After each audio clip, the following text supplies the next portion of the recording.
Hello दोस्तों, आज हम आपके लिए लेकर आए हैं राजेंद्र कुमार शास्त्री जी की लिखी हुई एक अनोखी प्रेम कहानी का 33वां भाग।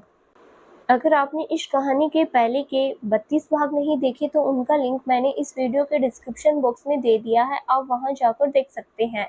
तो चलिए आगे की कहानी शुरू करते हैं। वो उस पल गहरी नींद में सो रहा था कि तभी उसका फोन बजा। उसने नींद में ही फोन पिक किया। अगले ही पल सामने से उसे किसी के रोने की आवाज सुनाई दी। उसने तुरंत कहा, व्हाट हैपेंड? क्या? मगर कैसे हुआ ये सब? यू डोंट वरी, उनके इलाज में कोई कमी नहीं रहनी चाहिए। तुम्हें जितने पैसे चाहिए मुझसे ले लेना, लेकिन मुझे वो ठीक चाहिए। आई ना समझ? और हाँ, रोने की कोई जरूरत नहीं, मैं हमेशा तुम्हारे साथ हूँ। रुद्र ने सामने वाले इंसान को समझाते हुए कहा और उसके बाद कॉल कट कर दिया। ओ शिट, अब ये कैसे हो गया? कहीं कुछ गड़बड़ ना हो जाए, वो परेशान होकर बोला। हालांकि फिर भी सामने से जो उसने कहा था उस हिसाब से वो थोड़ा तो रिलैक्स महसूस कर ही सकता था। खैर, कुछ ही देर बाद उसने फिर से अपने फोन से एक नंबर डायल किया और सामने वाले के कॉल का पिक करने का इंतजार करने लगा।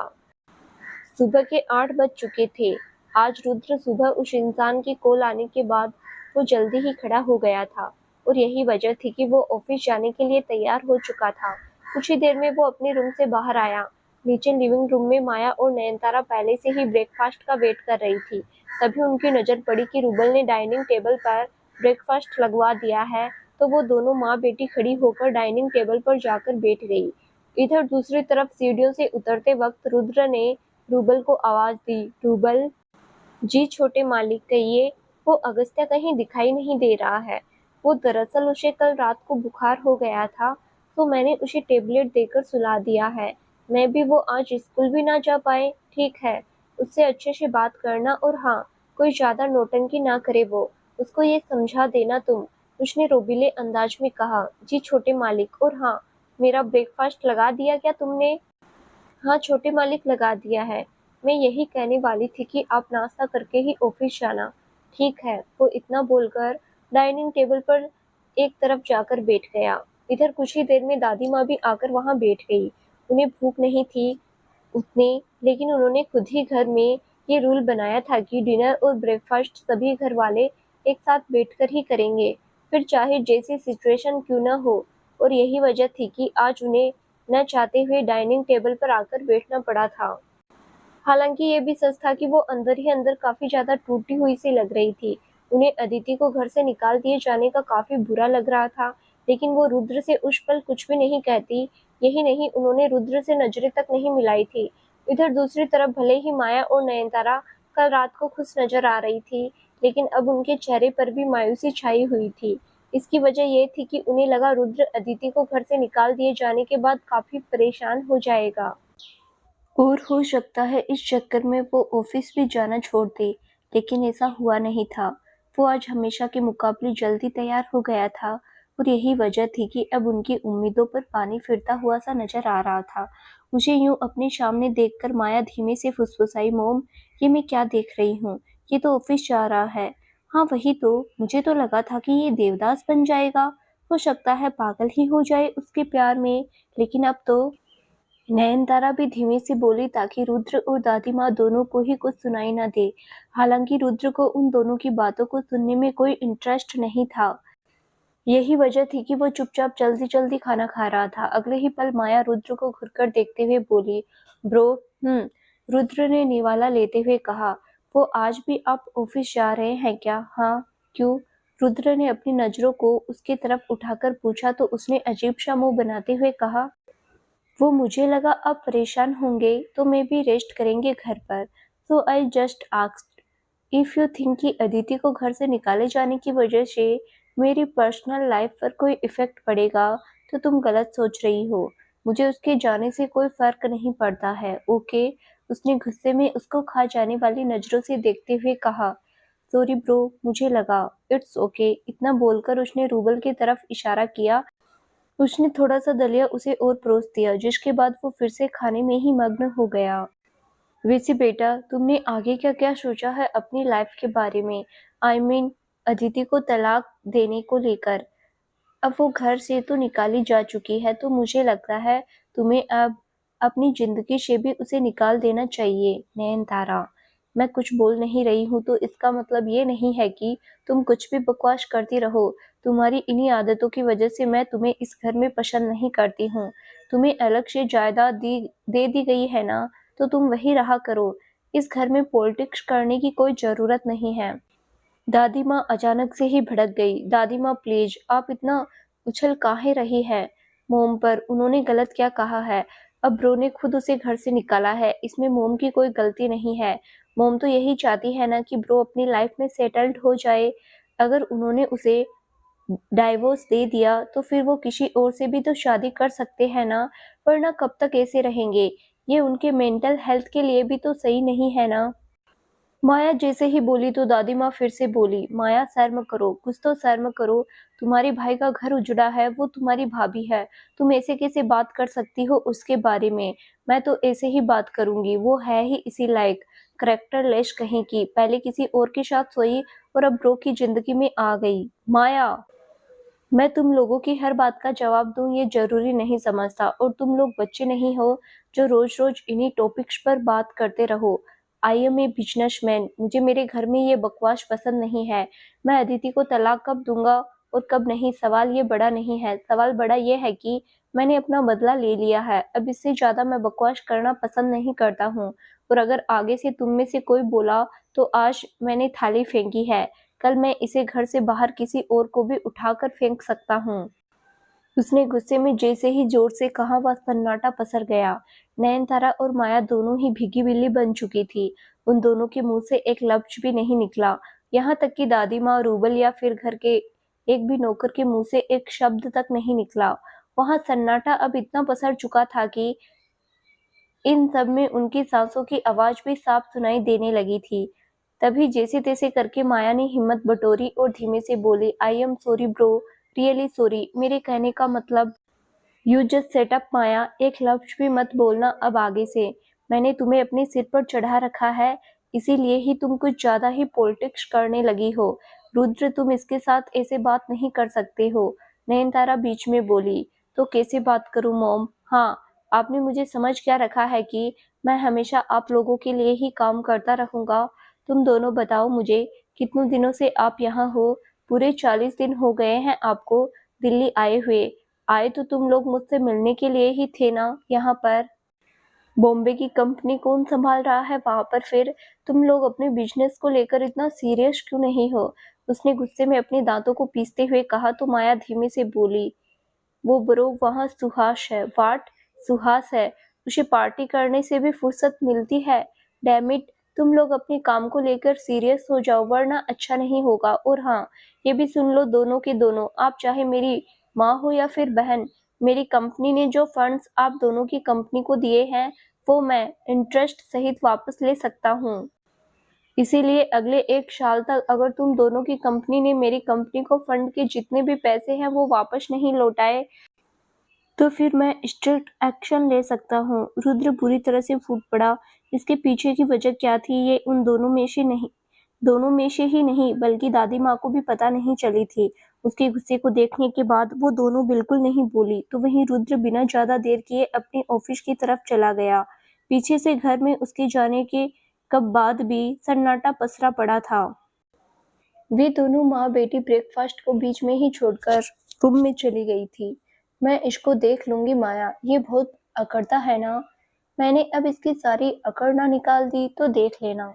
नयनतारा ने गुस्से में अपने दांत पीसते हुए कहा, पर मॉम अब क्या करेंगे हम? ये तो अदिति के जाने के बाद पहले से भी ज्यादा स्ट्रिक्ट हो जाएगा हम पर। अब हम 1 साल में सारे फंड्स कैसे लौटाएंगी? हमारी कंपनी तो ऑलरेडी घाटे में जा रही है। ये ऐसा क्यों कर रहा है हमारे साथ?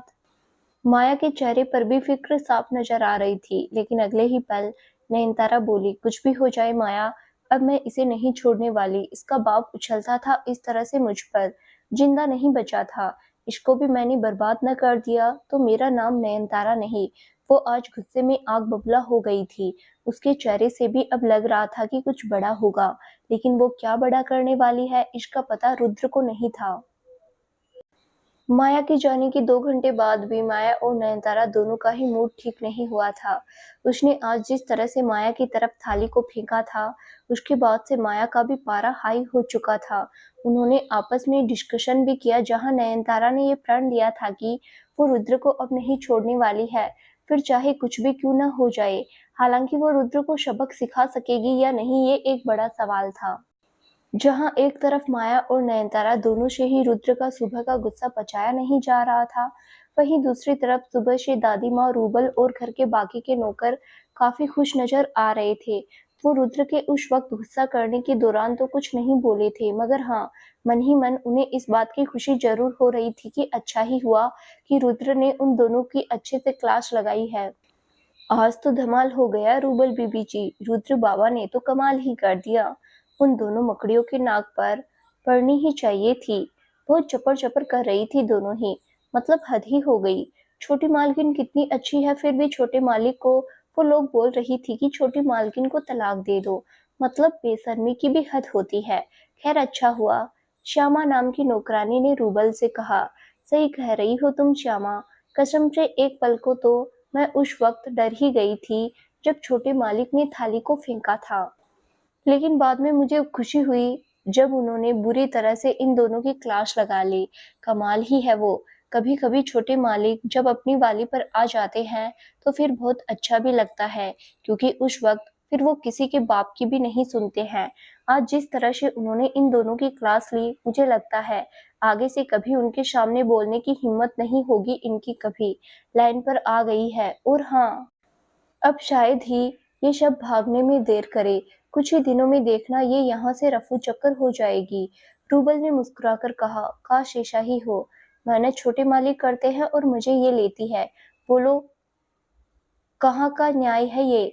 मतलब इन लोगों को शर्म भी नहीं आती है बेबी जी, श्यामा ने कहा। तुम सही कह रही हो। वैसे अच्छा ही हो जाएगा अगर ये चली जाएगी। हमें भी तो फालतू की बकवास नहीं सुनने को मिलेगी ना इनसे। ऊपर से ऑर्डर तो ऐसे झाड़ेगी जैसे इस घर की कोई महारानी हो, जबकि ऐसा है ही नहीं। रूबल ने मुंह बनाते हुए कहा, जिसके बाद वो दोनों आपस में बातें करने लगी। उनकी बातों से साफ पता चल रहा था कि घर में नयनतारा और माया दोनों को ही उनके गलत बिहेवियर के चलते कोई पसंद नहीं करता है। वैसे बेबी जी, आपकी छोटी मालकिन से बात हुई थी क्या? अब वो कभी नहीं आएगी? छोटे मालिक को उनके साथ ऐसा बिहेव नहीं करना चाहिए था। वो कितनी अच्छी है, ऊपर से वो उन्हें कितना प्यार करती है। कितनी बार उन्हें मौत के मुंह से बाहर निकाल कर उन्हें बचाया है। छोटे मालिक को ऐसा नहीं करना चाहिए था। वो दुखी होकर बोली, तुम टेंशन ना लो श्यामलता, वक्त आने पर सब ठीक हो जाएगा। वैसे भी सच्चा प्यार कभी छिपाए नहीं छिपता है। अगर छोटी मालकिन सच में छोटे मालिक से प्यार करती है तो देखना, एक ना एक दिन वो फिर से एक हो जाएंगे और उन दोनों के बीच जो भी मिसअंडरस्टैंडिंग्स है वो सब क्लियर हो जाएगी। मैं भी ये दुआ करूंगी भगवान से कि छोटे मालिक और मालकिन के बीच सब कुछ ठीक हो जाए, वो हमारे घर पर फिर से आ जाए। वो कितना अच्छा हो जाएगा। वैसे तो फिलहाल किस हाल में होगी आपको कुछ पता है? नहीं, मैंने उन्हें ना ही कॉल किया है ना ही कोई मैसेज। कहीं छोटे मालिक को पता चल जाता तो, इसलिए मैंने उनके हालचाल नहीं जाने। पता नहीं वो किस हाल में होगी। छोटे मालिक से वो कितना प्यार करती है। ऊपर से अगस्त्या के बिना भी उनका मन कैसे लगेगा, मैं तो ये भी सोच रही हूँ। रूबल ने सोचते हुए कहा। इस दौरान उसके दिमाग में वही छाई हुई थी। शाम हो चुकी थी। अदिति हॉस्पिटल के लॉन में एक बेंच पर बैठी हुई थी। उसने स्क्रीन पर अपने पापा की पिक को निकाल कर रखा था। उसकी आंखों से लगातार आंसू बहकर फोन की स्क्रीन पर गिर रहे थे। पापा, आखिर अब आप कब ठीक होंगे? कब मैं आपके मुंह से बिटिया शब्द सुनूंगी? आपके पैरालाइज हो जाने के बाद हमें घर में कितनी परेशानियां झेलनी पड़ी, इसके बारे में गिनूंगी तो गिन भी नहीं सकूंगी मैं। पापा, अब तो यार ठीक हो जाओ आप। वो भबक पड़ी। उसके दिमाग में उसके पापा की ही छवि उभर रही थी। उसका मन कर रहा था कि अभी उसके पापा खड़े होकर बाहर आ जाएं और उसके बाद वो उन्हें गले से लगा ले, वो उसके साथ ढेर सारी बातें करे। ऐसे ही न जाने कितने ख्याल उसके दिमाग में आ रहे थे, लेकिन न जाने क्यों उसका खुद ही मन इस बात की उस वक्त गवाही नहीं दे रहा था कि उसके पापा इतनी जल्दी ठीक हो जाएंगे। वो यही सब सोच रही थी कि तभी उसका अचानक से फोन बजा। उसने झट से कॉल पिक किया। हेलो? नहीं, अभी तक हालात स्थिर ही बनी हुई है पापा की। मुझे तो डर लग रहा है कहीं उनको कुछ हो ना जाए। वो रोने लगी। कुछ ही देर बाद वो चुप हो गई और सामने वाले इंसान की बात सुनकर वो बोली, आई होप सो कि वो ठीक हो जाए। लेकिन अगर उन्हें कुछ हो गया तो कसम से मैं मर जाऊंगी। वो फिर से रोने लगी। इस दौरान वो रोते हुए बुरी तरह से कांपने लगी थी। कुछ ही देर बाद वो चुप हो गई और उसके बाद बोली, मैं अपनी तरफ से पूरी कोशिश कर रही हूँ। डॉक्टर्स भी बोल रहे हैं कि अगले 24 घंटे उन्होंने सर्वाइव कर लिया तो उनके बचने के चांसेस बढ़ जाएंगे। लेकिन थैंक यू सो मच जो आप साथ हैं। उसने रोते हुए कहा और उसके बाद बात करने लगी। इस दौरान उसने करीब 15 मिनट तक उसके साथ बात की। जहाँ पहले वो काफ़ी परेशान लग रही थी, वहीं उसके साथ बात करने के बाद उसके चेहरे पर हल्की मुस्कुराहट आ गई थी। कुछ देर बाद उसने कॉल कट कर दिया और एक बार फिर वो डॉक्टर से अपडेट लेने के लिए डॉक्टर के केबिन की तरफ गई। इधर जहाँ एक तरफ अपने पापा की तबीयत को लेकर अदिति परेशान थी, तो वहीं दूसरी तरफ रुद्र भी कम परेशान नहीं था। अदिति को अपने घर गए हुए अभी 24 घंटे भी नहीं हुए थे, मगर उसके दिमाग में अभी भी अदिति घूम रही थी। वो उसके बारे में सोचते हुए पियून को बुलाने के लिए घंटी बजाता है। उसका इंतजार करते वक्त वो एक पल के लिए अपने केबिन में इधर-उधर नजर दौड़ाता है। तभी उसकी नजर उसके दाहिनी तरफ रखी एक टेबल पर पड़ी, जिस पर उसकी और अदिति दोनों की ही एक कपल फोटो रखी गई थी। ये उस वक्त की फोटो थी जब रुद्र ने उसे अपनी कंपनी की एक मोस्ट इम्पोर्टेंट पोस्ट उसे सौंपी थी। तब वो उस पद के चार्ज को अपने हाथ में नहीं लेना चाहती थी, लेकिन रुद्र के फोर्स करने पर उसने हामी भरी थी। उस वक्त फाइल पर साइन करते वक्त अदिति के चेहरे पर मुस्कुराहट देखते ही बनती थी। उस फोटो को देखने के बाद वो एक बार फिर अदिति के साथ बिताए गए लम्हों में खो गया। आप क्या बच्चे हो जो ऐसे ठुनठुनाते हो? आप पहले वादा करते थे ना कि शादी के बाद आप मुझे अपने सीने से लगाकर सुलाएंगे, ना कि मैं। अदिति ने रुद्र को डांट लगाते हुए कहा, क्योंकि वो उसकी बात नहीं मान रहा था। वो उसके सीने में किसी बच्चे की तरह दुबकते हुए बोला, मुझे तुम्हारे सीने से लगने के बाद सुकून की नींद आती है ना शो। मम्मा के जाने के बाद तू ही तो है मेरी माँ। रुद्र ने प्यारा सा मुंह बनाया और उसके बाद वो उसके सीने से लग गया। अदिति ने प्यार से एक बार उसके माथे को चूमा और उसके बाद उसे अपने गले से लगा लिया। मम्मा बड़े आए, सब कुछ बना दो आप मुझे। आप थोड़ी सी बीमार क्या हुए, आप तो अब अपनी मनमानी पर उतर आए हैं। भला मेरा मन नहीं करता क्या आपके ऐसे गले लगकर सोने का? अजीब हो आप। जब से हम यहाँ मनाली में आए हैं तब से ही आप ऐसा कर रहे हैं। पूरे के पूरे बच्चे बन गए हो। अदिति ने गुस्से में ठुनठुनाई। लेकिन रुद्र को इससे कोई खास फर्क नहीं पड़ा था। वो अब भी उसके डांट लगाने के बावजूद भी उसके सीने से लगा हुआ था। वहीं अदिति ने भी अब उसकी बातों को मान लिया था। वो उसके बालों को सहला रही थी। उसके बाद उसके माथे को चूमा और प्यार से बोली, इतना अच्छा लगता है क्या आपको मेरे सीने से लगने के बाद? भला ये भी कोई पूछने की बात है? सुकून भरी नींद आती है पागल मुझे, जब मैं ऐसे ही तुम्हारे साथ गले लगकर सोता हूँ तो। वो अपनी पकड़ को और मजबूत करते हुए बोला, जिसके बाद अदिति के चेहरे पर मुस्कुराहट आ गई। वो एक पल के लिए खिड़की से बाहर की तरफ देखने लगी। बाहर हल्की हल्की बर्फ गिर रही थी। नजारा बेहद खूबसूरत था। हालांकि कमरे में रुद्र की बाहों में होना उससे भी ज्यादा सुकून भरा था। उसे अब खुशी महसूस हो रही थी कि रुद्र ने उसे दिल से अपना लिया था। अब वो उसके भोले के जैसा हो गया था। यूं कह लो, वो उससे भी ज्यादा अच्छा बन गया था। यही वजह थी कि वो अब उसे किसी भी हाल में खोना नहीं चाहती थी। तभी वो रुद्र के चेहरे को अपने दोनों हाथों के बीच लेती है तो रुद्र बोला, अब क्या कर रही हो, सोने दो ना। हाँ दूंगी सोने, लेकिन पहले मुझसे एक वादा करो। कैसा वादा? यही कि आप मुझे कभी अकेला नहीं छोड़ेंगे, चाहे दुनिया मुझ पर कितने भी सवाल खड़े करे, आप नहीं करोगे। आप मेरा हमेशा हाथ थाम कर रखोगे, कभी खुद से अलग नहीं करोगे। हाँ बाबा, मैं तुम्हारा साथ कभी नहीं छोड़ूंगा। रुद्र इतना बोला और उसके बाद फिर से उसके सीने से लग गया। ऐसे नहीं, अच्छे से वादा करो मुझसे। उसने उसके चेहरे को ऊपर की तरफ करते हुए कहा तो वो मुस्कुराकर उसकी आंखों में देखते हुए बोला, ठीक है, मैं तुमसे वादा करता हूँ कि मैं तुम्हारा साथ कभी नहीं छोड़ूंगा। रुद्र के कानों में अदिति की कही गई उसकी यह बात बार-बार गूंज रही थी। यही वजह थी कि वो परेशान हो गया। उसे अब वो सब अच्छे से याद आने लगा, जब उसने कल शाम को ही सबके सामने अदिति का हाथ पकड़ा था और उसे धक्का देते हुए कहा था, get lost from my house. और अगले ही पल अदिति रोते हुए उसके घर के मुख्य दरवाजे की तरफ जाने लगी और उसकी दादी माँ उसे बार-बार रोकने के लिए बोल रही थी, लेकिन उसने अदिति को रुकने के लिए आवाज नहीं दी थी। कुछ ही देर में उसकी आंखों के सामने अदिति ने उसके घर की दहलीज को पार करने के लिए अपना कदम बढ़ाया। ये देखकर रुद्र परेशान हो गया और फिर वो जोर से बोला, अदिति, क्या हुआ सर, आप ठीक हो ना? पियोन ने अंदर आते हुए पूछा। अपनी आंखों के सामने पियोन को देखकर रुद्र अचानक से ही चौंक गया था, लेकिन जैसे तैसे करके उसने खुद को संभाला और उसके बाद बोला, कुछ नहीं, पीहू को भेजो, बोलना I want to take an urgent meeting right now. Okay sir. उसने इतना कहा और उसके बाद वो वहां से चला गया। रास्ते में आगे बढ़ने के दौरान भी उनके दिमाग में भी उन दोनों की रिलेशनशिप को लेकर सवाल कौन रहा था। वो धीमे से फुसफुसाया, मेरे तो समझ नहीं आ रहा, अगर सर अदिति मैम को इतना प्यार करते हैं तो उन्होंने खुद ही उन्हें घर से क्यों निकाला? उसने खुद से ही सवाल किया और उसके बाद वो पीहू की केबिन की तरफ निकल पड़ा। रुद्र की ऑफिस में अकेला वही नहीं था जिसके दिमाग में इस तरह के सवाल कौन रहे थे, बल्कि कई और लोग भी थे जो उन दोनों के रिश्ते को लेकर काफी कुछ बातें कर रहे थे। हालांकि रुद्र के वहां मौजूद होने के बावजूद भी किसी की ये हिम्मत नहीं थी कि जो वो उससे कोई सवाल करे। वो बस अपने काम में ही ध्यान दे रहे थे।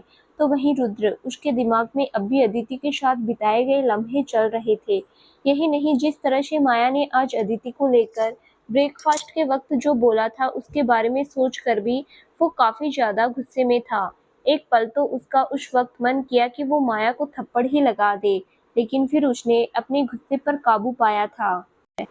वैसे माया और नयनतारा के होश उड़ाने के लिए तो उसका उतना ही गुस्सा काफी था। वो दोनों जहां एक तरफ अब उससे बदले की तैयारी कर रही थी, तो वहीं दूसरी तरफ रुद्र खुद को अदिति की यादों में ही जकड़ा हुआ सा था। ऐसे में क्या वो अब भी अदिति से प्यार करता है? ये सवाल वहां मौजूद हर शख्स के दिमाग में कौन रहा था, शायद रुद्र के दिमाग में भी।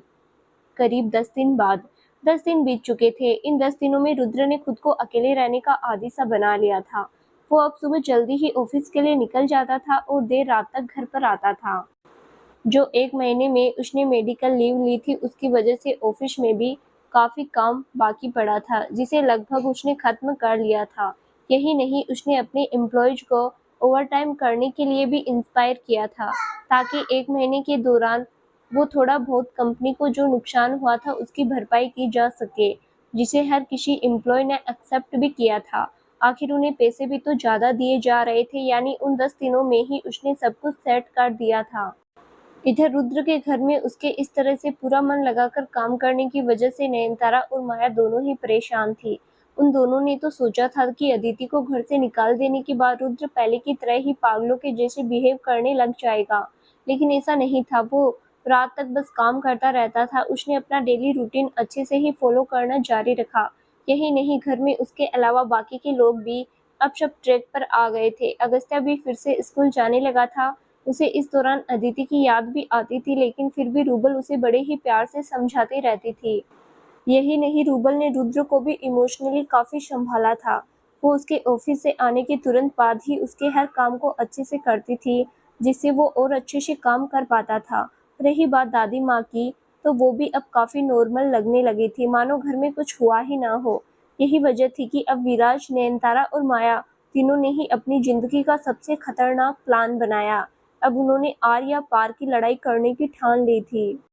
अब वो आखिरी वार करना चाहते थे, जिसमें या तो उन्हें वो जायदाद मिलने वाली थी या फिर वो पुलिस के हवाले हो जाने वाले थे। अब वो चुप नहीं बैठ सकते थे, क्योंकि नयनतारा और माया दोनों ही रुद्र ने कर्जा चुकाने का 1 साल का अल्टीमेटम दे दिया था। उनकी मुंबई स्थित मॉडलिंग एजेंसी मुनाफे में ही चलती थी, लेकिन माया और नयनतारा कंपनी के फंड्स को अपने शौक पूरे करने में उड़ाती रहती थी। यही नहीं, एजेंसी की कमाई का अच्छा खासा हिस्सा नयनतारा अपने पति और विराज को भेजती थी। यही वजह थी कि नयनतारा और माया दोनों ही एजेंसी को घाटे में दिखाती थी और फंडिंग के लिए रुद्र से रिक्वेस्ट करती थी। पर अब उन दोनों के लिए दिक्कत खड़ी हो जाने वाली थी, क्योंकि रुद्र उन दोनों को किसी भी तरह के फंड्स को देने के लिए साफ इनकार कर चुका था। मतलब अब नयनतारा, माया और विराज मन बना ही चुके थे कि वो इस बार कोई बड़ा वार करेंगे। जहां उन तीनों ने मिलकर एक जबरदस्त प्लान बना लिया था, वहीं दूसरी तरफ रुद्र शायद इन सब बातों से अनजान था। उसे लग रहा था उसने अपनी जिंदगी की सबसे बड़ी धोखेबाज यानी अदिति को अपनी जिंदगी से निकालकर सबसे बड़ी जंग जीत ली है। हालांकि हकीकत में क्या वो ऐसा ही सोचता है, ये एक बड़ा सवाल था। भाई जरा एक इस्माल ब्लूटूथ देना। रुद्र ने एक्सेसरीज की शॉप से ब्लूटूथ मांगा। ओके भाई। उसने उसे बहुत छोटा सा एक ब्लूटूथ दे दिया जिसे वो अपने पास रखकर किसी से भी कनेक्ट हो सकता था। ब्लूटूथ को अच्छे से ऑन करके देखने के बाद उसने उसे पेमेंट किया और शॉप से बाहर आ गया। तभी उसका फोन बजा। हेलो। हाँ okay, I am ready. You don't worry, मुझे इसी पल का तो इंतजार था। प्लान रेडी है, तुम सब भी तैयार रहना। ओके। रुद्र ने इतना कहा और उसके बाद उसने कार का दरवाजा खोला और अंदर जाकर बैठ गया। बाहर इस वक्त काफी ज्यादा अंधेरा हो चुका था। आज वो ऑफिस से भी काफी देर से निकला था। उसने घड़ी में टाइम देखा तो फिलहाल रात के करीब 9 बज रहे थे।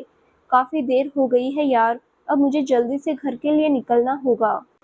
इतना बोलकर उसने जल्दी से कार को स्टार्ट किया और उसके बाद वो अपने घर की तरफ निकल गया। कुछ ही देर बाद वो मेन रोड से अलग होकर अपने घर की तरफ जाने वाले रास्ते की तरफ आगे बढ़ रहा था। तभी एक बाइक वाले ने जोर से उसकी कार से बाइक लड़ा दी।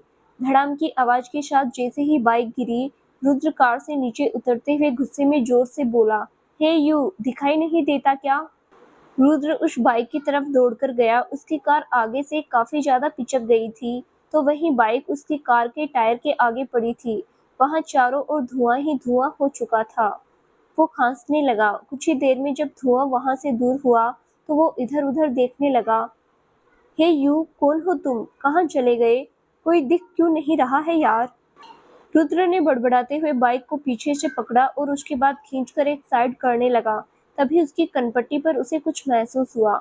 वो मुड़ा तो उसने देखा उसकी कनपट्टी पर किसी मास्क मैन ने पिस्टल तान रखी है। ये शब्द देखकर उसकी भौहें तन गई, लेकिन पिस्टल उसकी कनपट्टी से लगी होने के चलते उसे समझ नहीं आ रहा था कि वो क्या करे। ये शब्द देखकर वो चौंक गया। वो गुस्से में फुफकारते हुए बोला, हे यू। वो आगे बोलता उससे पहले ही उसने पिस्टल को लोड कर लिया और धीरे से बोला, अगर एक शब्द भी बोला और चिल्लाने की कोशिश की तो गोली तुम्हारी खोपड़ी के आर पार हो जाएगी।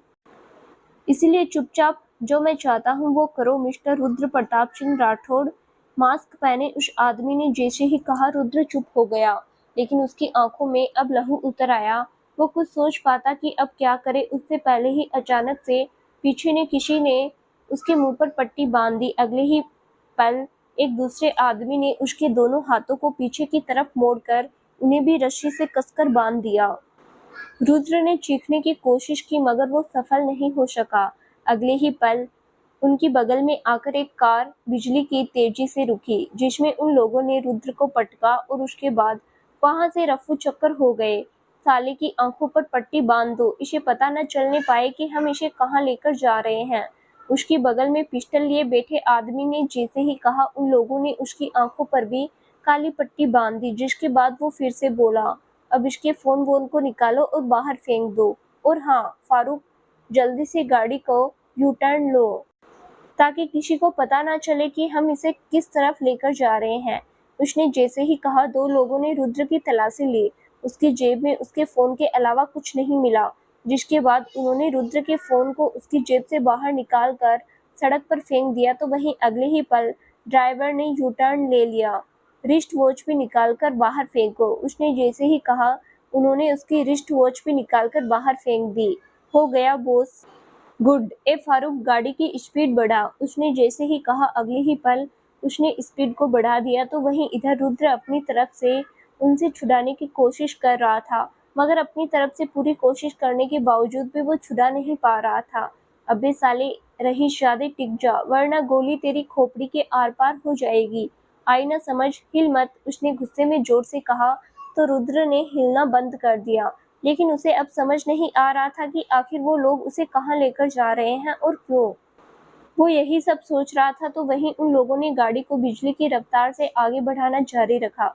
कुछ ही देर में वो दिल्ली के आउट एरिया में आ चुके थे। वे अब गाड़ी के खेतों में से होकर दौड़ा रहे थे और आखिरकार उन्होंने गाड़ी को एक फार्म हाउस के आगे ले जाकर रोका, जिसके दरवाजे पर पहले से ही एक गार्ड खड़ा था। उसने जैसे ही वो गाड़ी देखी, बिना देर किए उसने दरवाजा खोल दिया, जिसके बाद उन्होंने गाड़ी को अंदर ले जाकर एक बिल्डिंग के आगे खड़ा कर दिया। ए, पकड़कर ले आओ साले को, हिलने न पाए, उस आदमी ने कहा। और उसके बाद वो रुद्र को जबरदस्ती पकड़कर बिल्डिंग के अंदर लेकर गए, जहां चारों ओर अंधेरा ही अंधेरा था। बिल्डिंग के अंदर जाने के बाद उन लोगों ने रुद्र की आंखों की पट्टी निकाल दी और वो उसे धक्का देते हुए एक कमरे में ले गए, जहां पहले से ही धुंधली रोशनी में एक लकड़ी की कुर्सी पड़ी हुई थी, जिस पर उन लोगों ने उसे ले जाकर पटका। दर्द के मारे रुद्र के मुंह से आह निकल गई, लेकिन उन्होंने जरा सी भी दया नहीं दिखाई। उन्होंने उसके बाद रुद्र को कसकर कुर्सी पर बांध दिया। रुद्र बोलने की कोशिश करने लगा, लेकिन बोल नहीं पा रहा था। भाई ये बोलना चाहता है, इसे जो भी बोलना होगा वो आगे भाई के आगे ही बोलेगा। हमें इससे कुछ भी नहीं कहना है। इसकी मुंह की पट्टी खोल दो तुम लोग और बाहर आ जाओ। तो ये तो चीखेगा ना फिर। चारों ओर सुनसान इलाका है। साला चिल्लाएगा भी तो भी किसी को कुछ न सुनाई देने वाला है। उसने इतना कहा और उसके बाद उस कमरे से बाहर आ गया। तो वहीं उनमें से एक आदमी ने उसके मुंह की पट्टी को खोल दिया। मुंह की पट्टी खोलते ही रुद्र जोर से बोला, तुम लोगों को क्या चाहिए मुझसे? आखिर मुझे किडनैप क्यों किया है तुम लोगों ने? रुद्र ने गुस्से में दांतों को पीसते हुए पूछा। तो उनमें से एक आदमी ने उसे कुछ देर के लिए घूरा और उसके बाद उसके जबड़े को कसकर पकड़ते हुए कहा, चुप कर साले, हम तुम्हें कोई भी जवाब देना सही नहीं समझते। चलो रे बाहर चलते हैं। उसने जैसे ही कहा वे सब चलकर बाहर आ गए और पीछे से उन्होंने दरवाजे को जोर से बंद कर दिया, जिसकी धड़ाम की आवाज पूरे कमरे में गूंज उठी। रुद्र को कुछ समझ नहीं आ रहा था कि आखिर वो कौन है और उसे यूं किडनैप क्यों किया है। हे यू लिसन मी, कम से कम इतना तो बताओ, आखिर मेरी तुम लोगों से क्या दुश्मनी है? मुझे यहाँ क्यों लेकर आए हो तुम लोग, बोलो। उसने गुस्से में लगभग तिलमिलाते हुए कहा, हम तुम्हारे सवाल का जवाब देना मुनासिब नहीं समझते हैं, इसलिए चुपचाप बैठे रहो जब तक बड़े साहब न आ जाए। उसने दरवाजे के पास आकर रोबीली आवाज में कहा, जिसके बाद रुद्र चुप हो गया। वहां चारों ओर अब घुप अंधेरा था। उसको गुस्सा आ रहा था। हे यू, तुम लोगों ने मुझे यहाँ क्यों कैद किया है? आखिर दुश्मनी क्या है तुम लोगों की मुझसे? और ये बड़ा साहब कौन है? आई थिंक तुम लोगों को कोई गलत फहमी है, वो बोला, मगर उनमें से इस बार किसी ने जवाब नहीं दिया। डैम इट, पागल वागल हो क्या जो ये कर रहे हो तुम सब? आखिर जवाब क्यों नहीं दे रहे हो? हे, उसने क्रोधित होकर कहा। इस दौरान वो कुर्सी को भी इधर उधर हिलाने लगा, मगर उसके कोशिश करने के बावजूद भी वो अपनी रस्सियों को खोल नहीं पा रहा था। तो वहीं जिन लोगों ने उसे किडनैप किया था उन लोगों ने उसके इतना हो हल्ला करने के बावजूद भी सामने से कोई जवाब नहीं दिया। उसकी आवाज उस खाली कमरे की दीवार से टकराकर वापस लौट आई थी। उसे वहां पर अजीब सी बदबू भी महसूस हो रही थी। उसे समझ नहीं आ रहा था कि वो लोग उसे वहां क्यों लेकर आए हैं और किस मकसद से। वो यही सब सोच रहा था, मगर उसे कोई जवाब नहीं मिल रहा था। उस वक्त वो यही सोच रहा था कि आखिर वो लोग कौन हो सकते हैं। यही नहीं, उस पल वो ये भी सोच रहा था कि आखिर वो लोग उसे किस जगह लेकर आए हैं। यही वजह थी कि एक बार फिर उसने क्रोधित होकर जोर से बोला, hey you damn it, talk to me. बात क्या है? आखिर तुम लोगों ने मुझे किडनैप क्यों किया है? कुछ बताओगे भी? उसने फिर से कहा, लेकिन इस बार भी कोई जवाब नहीं आया। इवन बाहर वहां पर उसे किसी भी तरह की कोई मोमेंट भी उसे सुनाई नहीं दे रही थी। आखिरकार थक हाकर उसने अपनी आंखें बंद कर ली। क्या रुद्र अब तक नहीं आया? लेकिन वो तो आ जाता है ना अब तक तो। क्या बात है रूबल? दादी माँ ने चिंतित होकर रूबल से पूछा, तो रूबल ने मायूस होकर जवाब दिया, पता नहीं दादी माँ क्या बात है, हमेशा तो वो जल्दी ही आ जाया करते हैं। अच्छा, ये लड़का भी ना आजकल हमें बहुत परेशान करने लगा है। भला ये भी कोई वक्त है? अब तक ऑफिस से नहीं आया है। पहले जब अदिति थी तो ये टाइम पर आने लगा था, लेकिन अब पूरी तरह से बिगड़ गया है। तुमने उसे कॉल किया क्या? दादी माँ ने फिर से उससे परेशान होकर पूछा। हाँ दादी माँ, मैंने अभी उन्हें कॉल किया, लेकिन उनका कॉल आउट ऑफ रीच बता रहा है। Out of reach? पर उसकी ऑफिस में तो नेटवर्क का कोई इशू नहीं होता है और ना ही शहर में भी फोन बंद होगा। पर फोन बंद रखने की वजह, हे भगवान, इस लड़के को अक्ल कब आएगी, समझ नहीं आ रहा। दादी माँ ने फिर से परेशान होकर बोली। आप परेशान ना हो दादी माँ, वो आ जाएंगे, किसी जरूरी काम के दौरान रुक गए होंगे। तुमने उसकी ऑफिस में कॉल करके पूछा क्या?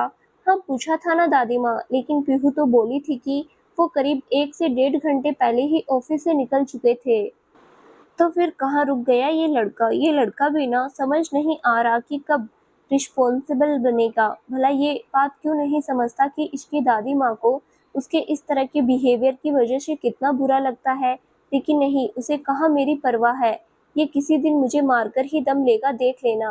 वो सोफे पर निढाल होकर बैठ गई, जिसके बाद रूबल ने प्यार से उनके माथे को थामा और मुस्कुराकर बोली, आई नो दादी माँ, आप परेशान हैं, मगर इतना भी परेशान मत होइए, वो आ जाएंगे। उसने मुस्कुराकर कहा तो उसके बाद दादी माँ ने हाँ में गर्दन हिला दी और उन्हें अब उसकी इतनी फिक्र नहीं हो रही थी। मगर हकीकत तो ये थी कि दादी माँ अब भी रुद्र के बारे में ही सोच रही थी कि वो कहाँ है और किस हाल में। वो यही सब सोचते हुए इधर उधर देखने लगी। उसके बाद उनकी अचानक से ही नज़र माया के कमरे की तरफ गई। शाम के वक्त 9 बजने वाले थे और डिनर का वक्त हो चला था, लेकिन वो दोनों भी कहीं दिखाई नहीं दे रही थी। यही वजह थी कि दादी माँ ने रूबल से पूछा, अच्छा रूबल, ये दोनों माँ बेटी कहाँ गई? आज शाम से दिखाई ही नहीं दी। मुझे तो कुछ बताना जरूरी भी नहीं समझती है। दादी माँ ने रूबल से पूछा तो उसने जवाब दिया, वो तो बताकर तो मुझे भी नहीं गई थी, लेकिन केतन ने उन्होंने गाड़ी की चाबी मांगी थी। उसने पूछा कि मैम कहाँ जाना है, तो माया मैडम बोली कि तुम्हें क्यों जानना है कि हम दोनों कहाँ जा रही हैं। मेरे फ्रेंड की बर्थडे पार्टी है, इसलिए अटेंड करने जा रही हैं। इतना कहकर माया मैडम नयनतारा मालकिन के साथ यहाँ से चली गई थी। शायद देर रात तक ही घर लौटे। अच्छा, इनकी नीयत अब तक मुझे पता नहीं चली है रूबल। काम धंधा करना नहीं होता है और मेरे पोते की मेहनत की मलाई चाटनी होती है। रुद्र ने उस दिन इन दोनों को कितनी बुरी तरह से डांटा था, बावजूद इनको जरा से भी शर्म नहीं है कि मुंबई चली जाए और अपनी कंपनी पर ध्यान दे। आखिर रुद्र क्यों इनका घर बसाता रहेगा? इन्हें भी तो जायदाद मिली थी, बंटवारा अच्छे से किया गया था। माया ही मुंबई जाना चाहती थी, फिर अब हर दूसरे महीने यहाँ क्यों टपक पड़ती है? दादी माँ को अब माँ और नयनतारा दोनों ही काफी ज्यादा अखरने लगी थी। उन्हें तो सबसे ज्यादा गुस्सा इस बात पर आता था कि उस घर में वो इस तरह से रहती है मानो उस घर की मालिक वही हो, जबकि ऐसा कुछ था भी नहीं। यही नहीं, वो जिस कदर अदिति को नापसंद करती थी और रुद्र को भड़काने का हर संभव प्रयास करती थी, ये बात भी दादी माँ को काफी ज्यादा चुभती थी।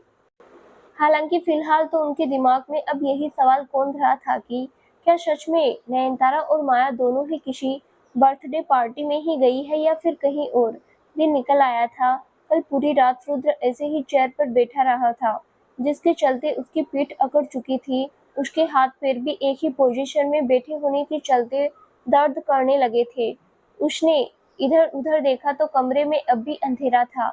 हालांकि बाहर उसे चिड़ियों के चहचहाने की आवाज साफ सुनाई देने लगी थी। इस वजह से उसे इस बात का तो अनुमान हो गया था कि सुबह हो चुकी है, लेकिन उसे ताज्जुब इस बात का हो रहा था कि अब तक वो लोग फिर से उसके पास क्यों नहीं आए हैं। वो यही सब सोच रहा था कि तभी अचानक से उसके कमरे का दरवाजा भड़ाक की आवाज के साथ खुला। उसके सामने एक लंबे बालों वाला आदमी आया, जिसकी दाढ़ी भी काफी लंबी थी। उसने लेदर जैकेट पहन रखा था और हाथ में उसके एक कड़ा था। देखने से ही वो कोई गुंडा मवाली लग रहा था। उसके हाथ में एक प्लेट थी जिसमें कुछ बिस्किट थे, तो वहीं दूसरे हाथ में उसके चाय का एक कप था।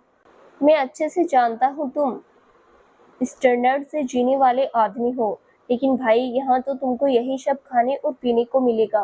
उसने उसके तरफ प्लेट बढ़ाते हुए कहा, मैं नहीं खाऊंगा और ना ही मुझे कोई चाय वाय पीनी। तुम ये बताओ, आखिर तुम लोगों ने मुझे किडनैप क्यों किया है?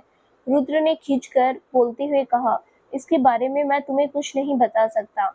हमको तुम्हें किडनैप करने का ऑर्डर ऊपर से मिला है। हमने अपना काम किया है, बदले में हम चारों को 1-1 लाख रुपए रोकड़ा मिलेगा और बाकियों को भी काफी पैसा मिलेगा।